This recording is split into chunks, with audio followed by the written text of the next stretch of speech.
I understand and I respect that art is a very individual thing. So with that, I want to give you my own story as an introduction to today's contributing voice. Once upon a time, there was a man named Chris Jones, the host of the JNZ podcast. He wakes up every day as a father and is a realtor by trade. Sometimes he moonlights as a stand-up comedian and is an impeccable storyteller. He's going to share his art of storytelling and how he uses it to live a fulfilling life today on Voices. So, let's go. And today on Voices, I am excited because this guy, gave me a little bit of motivation without knowing he gave me motivation to do some of these media type things that I'm doing. Is my friend Chris. He is the producer, creator, and the mind behind the Jones Zone podcast. But I think no one can give a better introduction for themselves than themselves. So thank you for being here, sir. Well, thank you very much, Lou. I'm Chris Jones, and like you said, I'm the host of the JNZ podcast and former host of the Jones Zone podcast. And then I'm a real estate agent here in the Carolinas. I'm a dad and all sorts of stuff, man. I got my fingers in all sorts of interesting things here. So I appreciate you having me on the show, man. Thank you, sir. And so I told you and your brother were motivation for me to even do this. I remember when I started doing the podcast in my I think it's in my commercial spot. I say, you can talk to yourself. I originally started this on Anchor to just talk to me. I just wanted to have recorded thoughts in the world that were obviously censored and cleaned up. And so then I decided I wanted to talk to people, and because I didn't think I, as an individual, had enough interesting things to say. But you, on the other hand, sir,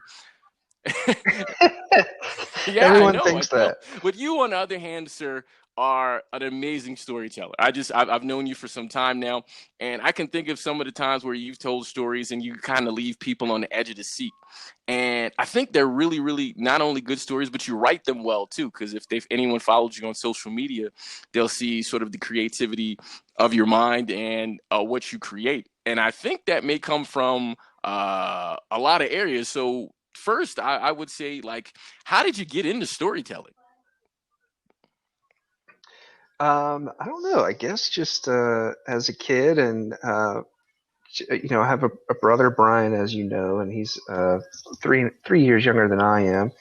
And I think we were always into movies and stuff like that. We were always into acting out. We used to play Karate Kid down in the basement. We'd reenact all the scenes, and so we used to always be into stuff like that and movies. Things like The Goonies and Back to the Future. And we were always into comedy and writing skits and just doing silly stuff. So I think it was kind of just ingrained in us pretty early. Just this level of fantasy that we had, and then we just kind of kept it going through as we grew. So it was always one of those things that we tried. And I tried stand-up comedy when I was a senior in college. As soon as I was old enough to go in there, and it was just something that I found fun. I don't know what the chemistry is, whether it's endorphins or whatever you want to call it, but I just enjoyed making people laugh. It was just how I connected to people. So it's just something I've always done, I suppose. Did you ever think it was specifically when you because I've heard other comedians on YouTube videos when they talk about making people laugh. Did you ever feel like people were laughing at you instead of with you? Because I remember Dave Chappelle did an interview, and he said the reason he quit his show is because he felt like people were no longer laughing with him; they were laughing at him, and that's what made him want to stop. So for you, what was your sort of relationship with it on that level? I felt like they were laughing with me for the most part. I mean, when I poked fun at myself, it was always just silly and comical. But most of my stuff growing up was impressions or things I'd heard. So I'm just basically reciting a different comedian's stuff or just sharing a different story that I find funny. So I think I kind of remember, I don't remember specifically, but I think there was a bit that was kind of, someone laughed at some racial jokes that he had said, and you kind of realized, is that what you're talking about? Where I think someone laughed at something that he thought might be a little insensitive. He's like, man, I think we're kind of taken it too far. So I never had a moment like that. I mean, I could see kind of where he was coming from, but I never had any moments like that. To me, it was always something that brought people together. I don't think, and I never really teased anybody that felt that didn't know I was joking. So even if someone else was the butt of my joke, it was, you know, they were pretty much in on it as well. It was something silly they did, not really a character assassination. You know what I mean? So stuff like that. I've always kept it pretty Yeah, lighthearted, I I think. agree, and I agree. I think that, but I also think it's sort of a slippery slope because comedians, they actually are pretty good. I don't know if puppeteer is the right one, but they're really good controllers of the crowd and the narrative, so they can control the energy, and so I think that really matters because you can have some people who use their comedy and be malicious. So I give you a lot of Yeah. credit for understanding and taking it on the lighthearted side. Yeah, I mean that's definitely sure. I mean, there's a lot of power in words, and there's a lot of power in story, and you have to use it for good because you can use you can be malicious about it. There's no question about it. You know, you can get a message across in any sort of Yeah. story. Politics, Right. comedy. I mean, it could be anything. Yes. Everything's a story. You know, you're telling a So story. and so what made what mindset? Because I mean, your stories. If you read them, or if you listen to you, like you can tell, like you normally have like a theme or some kind of underlying message. While it's not always like sort of deeper, like anything like that, there's always like an underlying. You have to get what you're saying to listen to the whole thing to get it. So what was necessary to get your mindset ready for storytelling and sort of comedy?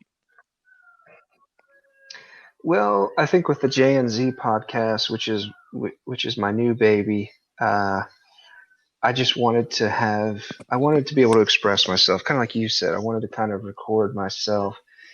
Me, you know, I'm a single dad. I got two little kids that are in school and stuff. Like, dude, I'm not going to open mic on a Wednesday in Winston Salem, you know, at 11 o'clock at night to do stand up comedy or anything. But that was what I want to do. I still want to like express myself and be humorous and have fun, and so that the podcast platform was perfect for me. So that you know, you mentioned earlier how they're kind of succinct and in a format, and that's intentional. It's you know, kind of an introduction to the show and kind of bit one or segment one, a little quick break, and then bit two and segment two, and then I'm out. So the whole show's 15 or 20 minutes most of the time, and it's designed to be like that. It's supposed to be quick and fun and silly. So that's the goal of it, and so that's the mindset behind it too. When I'm creating a show, you know, it's not like I'm ad libbing. I sit down and write these stories, and then I basically perform them. Great. You know, so and I don't know. It's funny because what I like to do, I like it's very sitcom-y.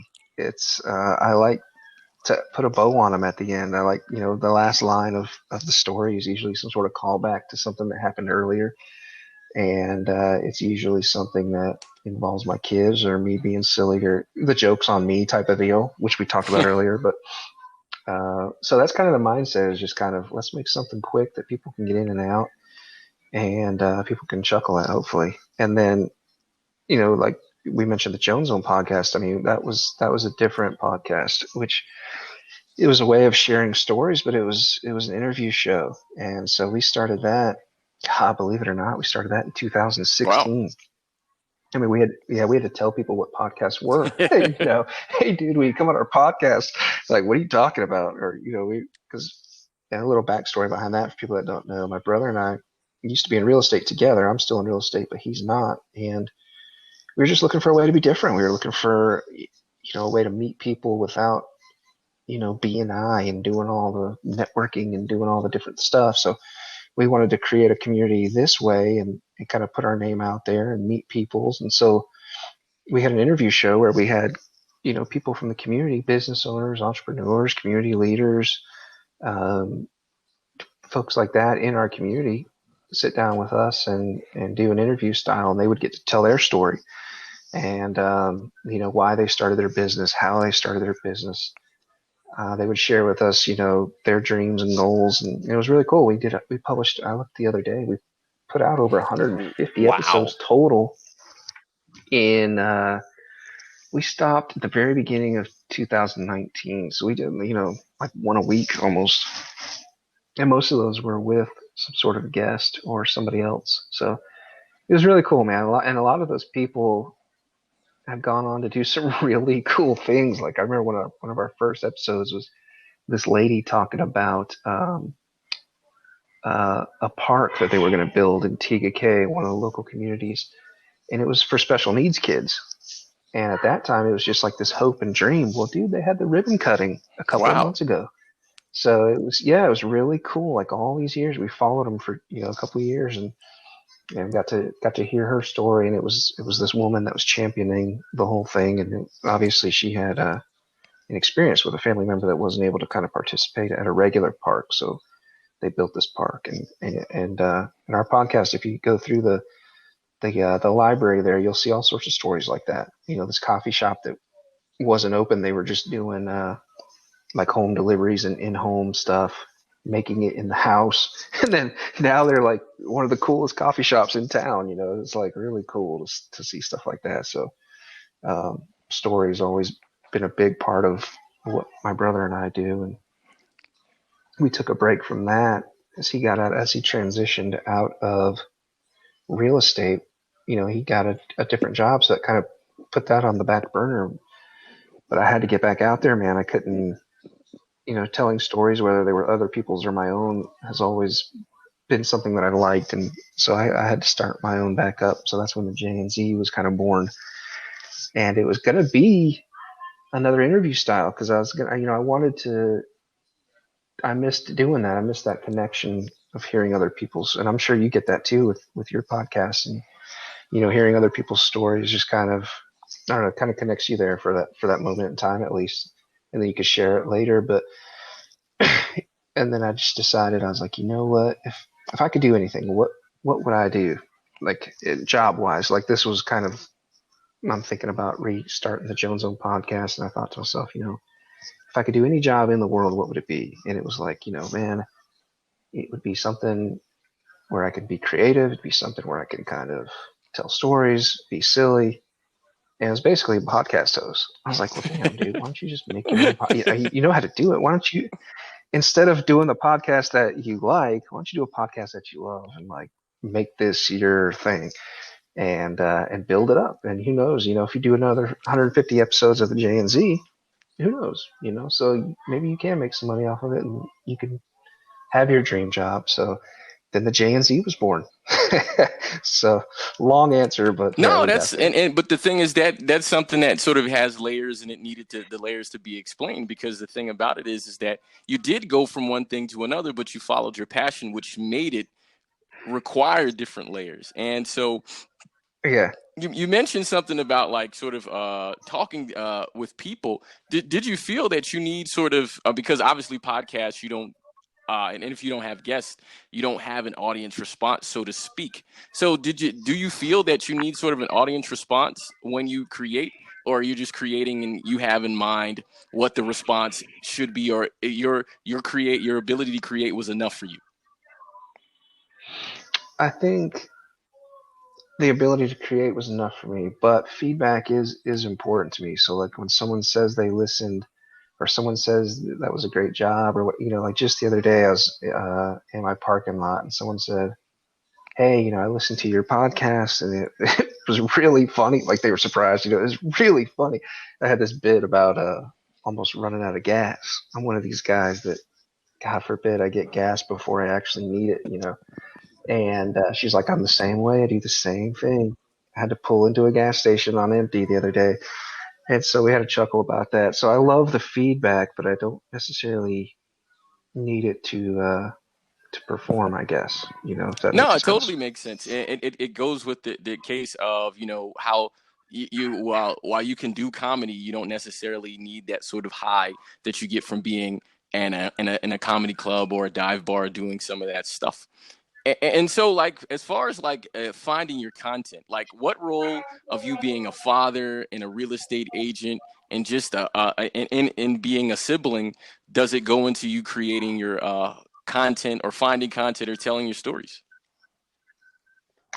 I think it all kind of goes into it. I mean, if, right now I'm 10 episodes in, which is about 20 stories in, I guess, if you think about it like that, and they're all circled around day-to-day stuff, or my experience as a father, or my experience as a real estate agent. It's all kind of incorporated that, like, episode 7 is sick kids and basketball at the park. Well, that's real stuff. Like, my kid was sick that week, and we played Right. basketball at the park.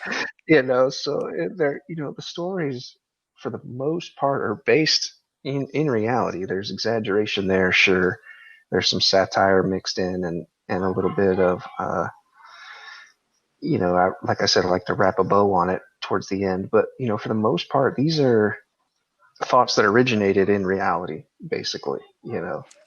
Uh, Running out of gas. I'm a guy that always runs out of gas. When I almost Right. did, I thought it was funny, and I was like, I know other people do this, so it's I just want to And share it. I think it's the mannerism of developing the craft on how to tell a story so people can connect to it and imagine sort of what you're going through. So like as far as like how has storytelling helped you as a parent and a real estate agent or just as a general guy?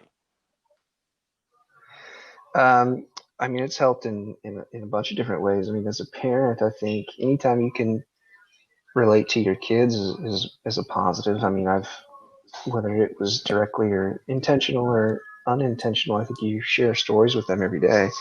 You can't help it, because your son's crying about bullies or something. You tell him about the story of how you were bullied. It you just, or whatever. That's just an example, but or being silly with them. And just coming up with silly stories or routines, especially now with the quarantine stuff going on.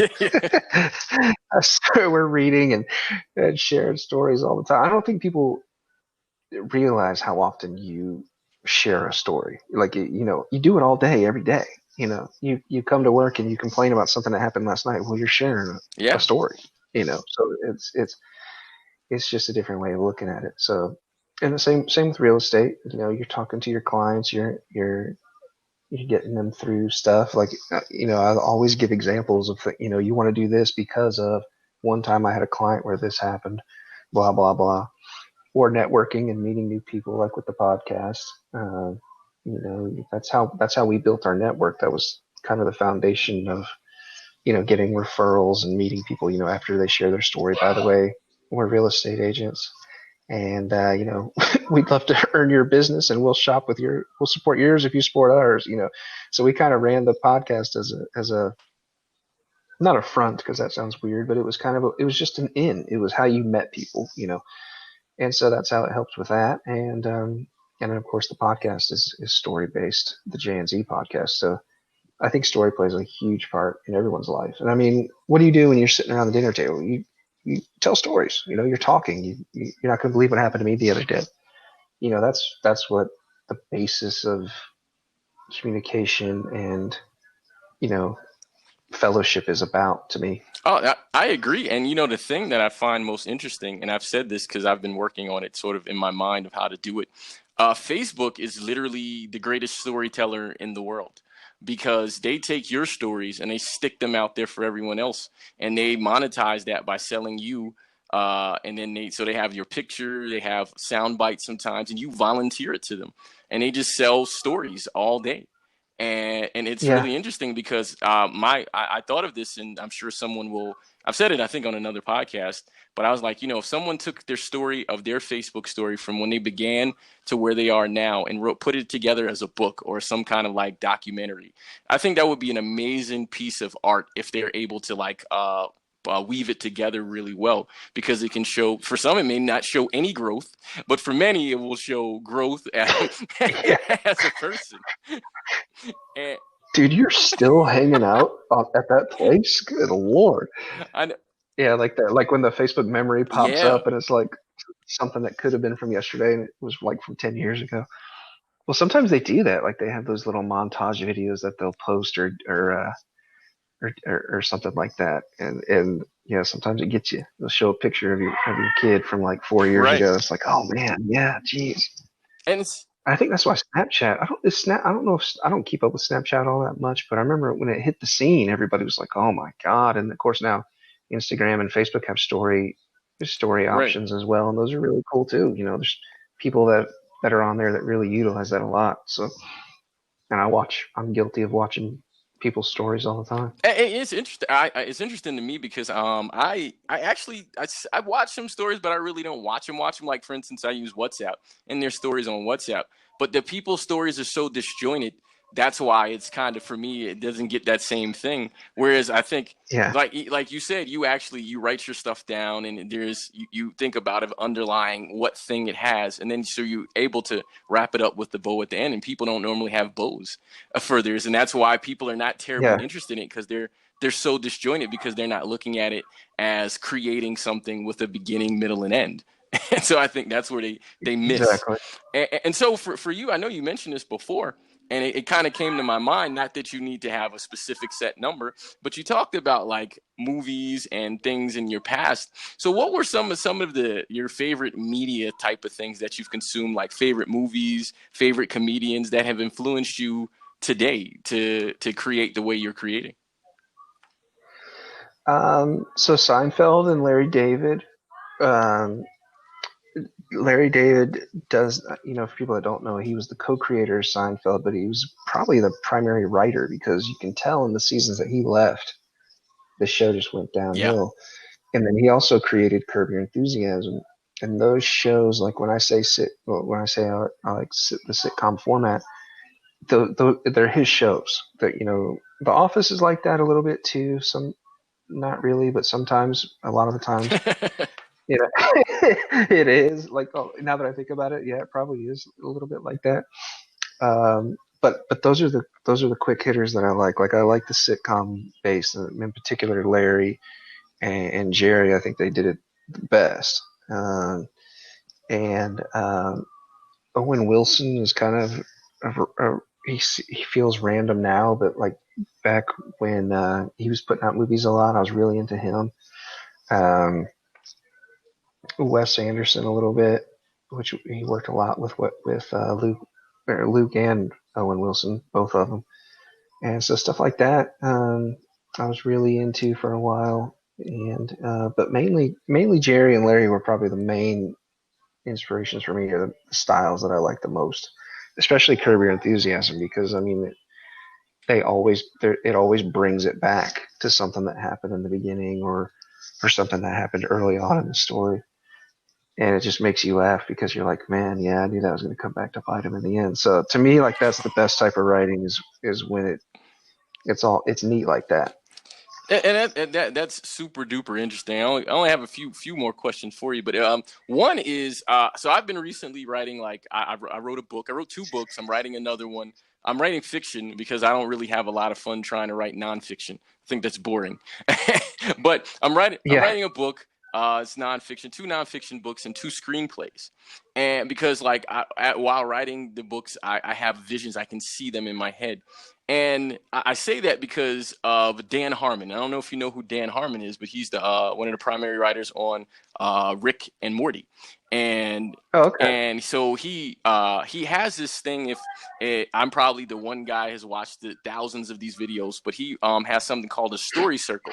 It's an 8-part circle that he derived, or he simplified from another story called The Hero's Journey, and those things were meant to show people how to give their stories a beginning, middle, and end. Because most stories that people pay attention to and draw people in have these parts. And so, while if you don't know about it, you probably, in a lot of your stories, you do have the sort of those things. And so, for you, like, what are some of the most intriguing stories that you've run into in your process of either reading someone's stories, or seeing someone, or creating your own? That's a very interesting question. There are certain um, formats that I haven't really researched them like I probably should have, or that would probably help me. But I know there are certain, there's like the inciting incident, and then there's like, um, an obstacle or something happens, and then now they have to go this, but then there's the setback, and then they have to overcome that. It's pretty interesting, and you can probably. I didn't realize it was 8 parts. I'll have to look that up too. But made me curious as to kind of explore that. And then what was the second part of your question? So Sorry, I like kind of. like the stories that have inspired you, like this stories you're Oh, like, okay. man, that was freaking amazing, man. Because I mean, there's TV shows and then there's like storytellers, right? And I have the 8 parts here, so I can tell you whenever you're done too. Yeah, I mean, there's all sorts of stories that inspire me. It's kind of, not to feel like, not to make an excuse, but I'm trying to think of one on the spot. But lots of, I like a lot of the real life stuff. Like I don't know if you know who David Goggins is. Do you know his story? Like No. he's the Navy SEAL that uh, he was born in like these really awful environments, and now he's like this crazy Navy SEAL. He's the only one that's been through the training like 3 times. But if you ever follow him on social media or something like that, but like I'm really interested in people's like biographies. Like even though they might not be as interesting to some, but when you think about what different people have gone through and how they've kind of inspired change or made their situation better. I like stories like that in terms of inspiration. Like even somebody like we kind of teased about Tony Robbins. I can't believe if we were talking. I can't remember if we were talking about this before we went on air or not. But we were joking about Tony Robbins. Well, I mean, he had like a crazy childhood too. Yeah. And his mom was abusive and all this, and tried to keep him under her wing and all that, and he kind of came out of that. But I mean, it's diamond. Those are the stories that interest me, even though there's tons of them out there. And it just goes to show you, actually, when you think about it, just everyone's got their story, whatever it is. So I think those are the ones that I mainly draw inspiration from. But in terms of creating my own stories, where it's like fiction for the podcast and stuff, that's more of the sitcom based type stuff. Okay. What are the 8 things? I'm interested in that. What Yep. is it? So Dan Harmon's story circle. First, they take the circle and they divide it into two separate halves, right? So the top half is the known world, and the bottom half is the unknown world, right? And then they split it into in a vertical axis, and they have the reactive side is the first side, and the proactive side is the second side. So the 8 sections are: number 1 is where we start the story, is the comfort zone of the person. It's like who they are. Number 2 is a need or desire of the person. And then number 3 is when you start to go into the unknown world and you go into an unfamiliar situation because you're going after that need or desire. And then 4 is obviously close to the bottom, where you have an adaptation because you're in an unfamiliar place and you adapt yourself so you can feel more comfortable. 5 is getting what they want, so they get their goal. Their goal is accomplished.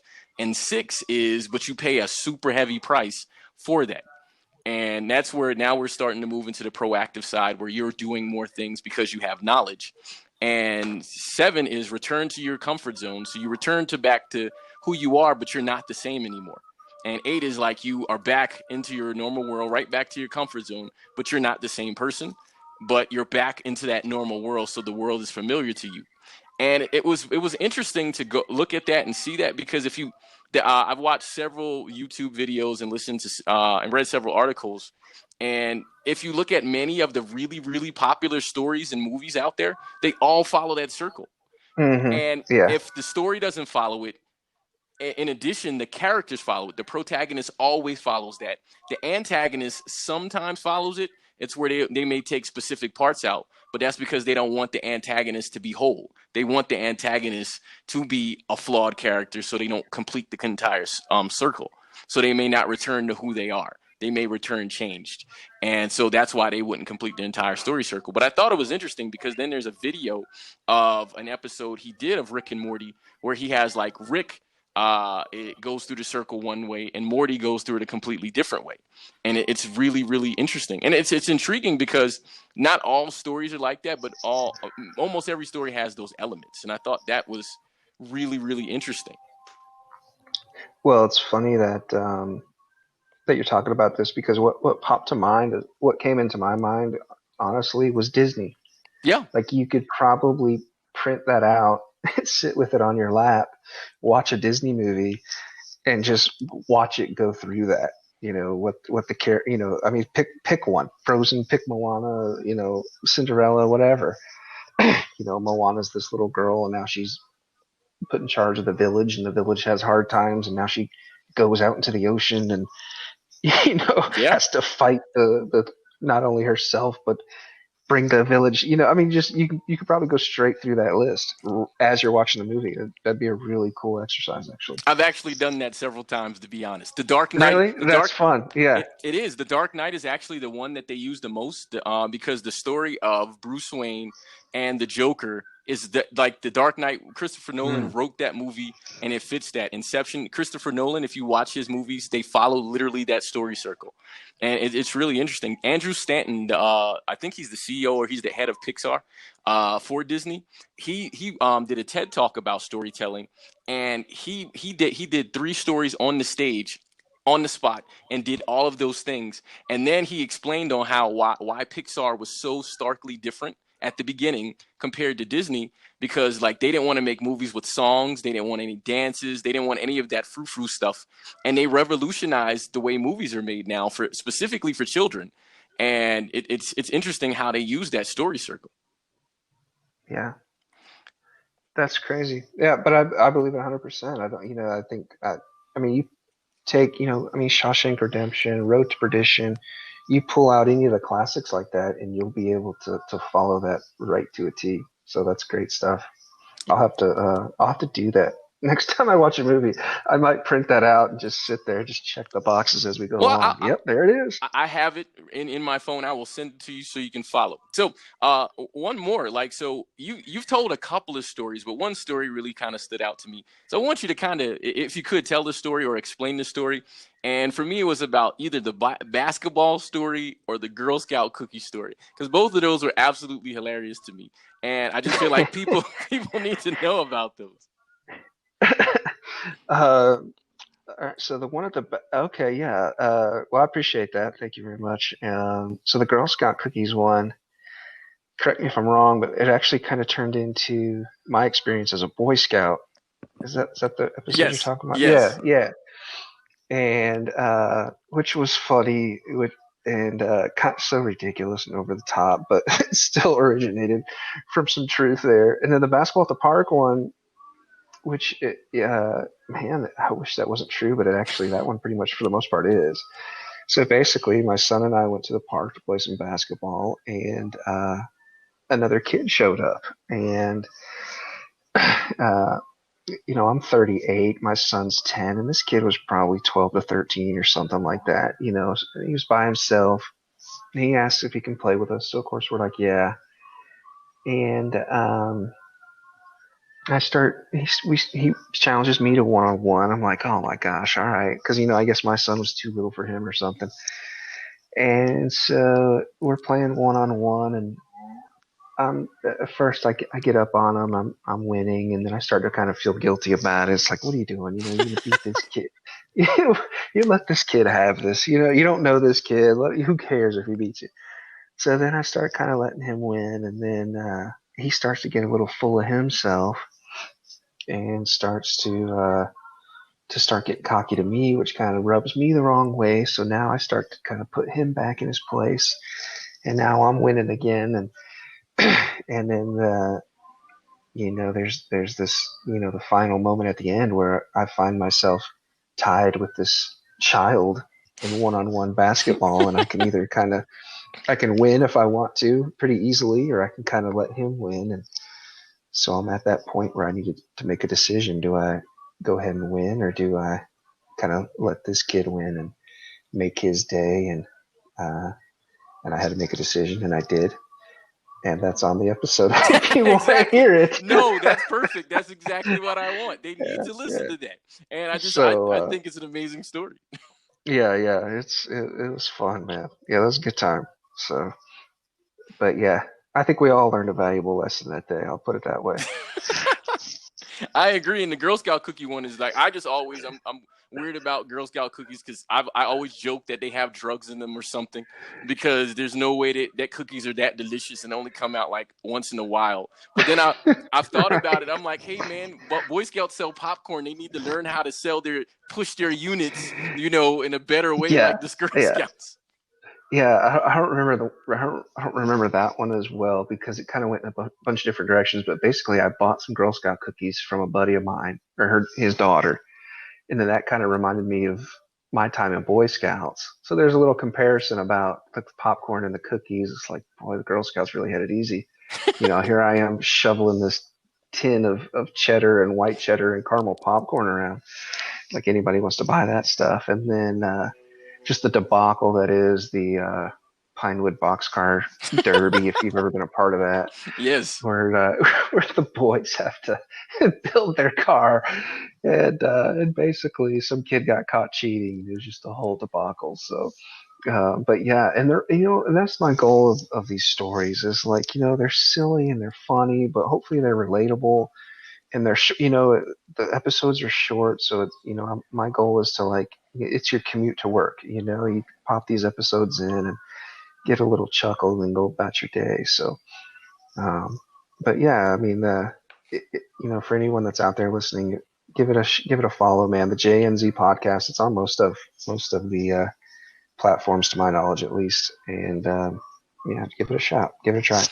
It will be definitely linked. And another thing that I think you do, even though you're not necessarily in directly advertising people, I remember when I was in sales, I wish I had thought of using a podcast sort of to replace the BNIs, because I did the BNIs and the networking, and it was cool. I met a lot of people, but they were empty conversations where Right. let's go have coffee and can you recommend me? And you're like, and knowing these people are not going to ever recommend you unless you do something Exactly. for them. But if you have a podcast, you're like, hey, I have proof of evidence that I'm gonna put you out there. Yeah, it was great. So Yeah. you can kind of give back to them. I'm like, hey, yeah, the little elbow, like, what you got for me, man? Tell me something Yeah. intriguing. And we did get deals from it. I remember when we started, people scoffed and people didn't know what we were doing. And, the one person in particular has always kind of stuck out in my mind because when we started, she was like, how's this going to help your business? This is, I never heard of something so stupid. And we were with Keller Williams at the time. And I just remember her being like a real big negative Nancy about it. And then a couple years later, Gary Keller announces that he's starting a podcast, and she was posting how genius it was and how wonderful it was and how it was going to drive business. And I was just thinking to myself, man, I wish you were that excited 3.5 years ago with someone that you actually knew instead of, proclaiming someone that's already established and well known that he's the genius or whatever. It was just kind of one of those moments where I was like, ugh.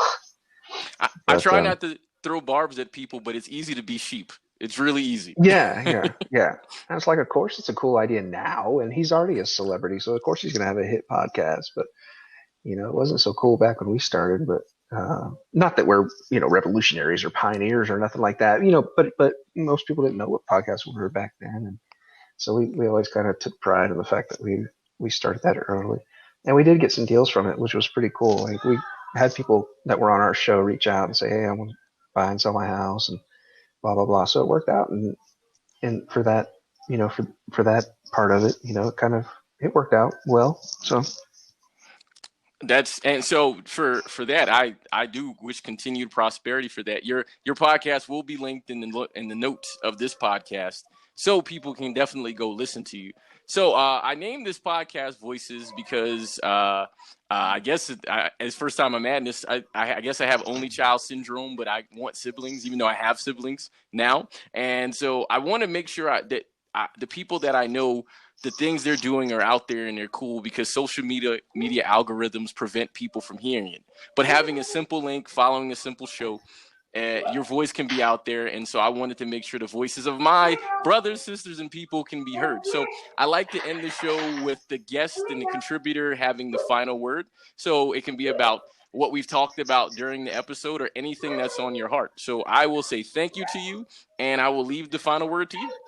all right, man. Well, I appreciate that. Well, if I had to leave with one thing, if I had to have a final word, it would be I would like to encourage anyone listening to share your story, however you choose to do that, whether that's writing or podcasting or videoing. Share your story, and you can have whatever agenda you want to attach to that. That's up to you, whether that's exposing your business or being creative or making friends, whatever underlying agenda is to that, that's fine. But I would like to encourage anyone listening to share your story and get it out there. And it doesn't have to be perfect. It doesn't have to be neat. It doesn't have to have a bow tied on it. But get it out there, and because you will inspire somebody. I had no idea that Lewis was inspired by us, and I appreciate you sharing that. So, but you will inspire somebody, and your story can be fiction, it can be nonfiction, it could be about what you're going through. Somebody else will be going through that as well. So that would be my kind of parting shot and final words is just share your story because someone will relate to it and it will inspire others.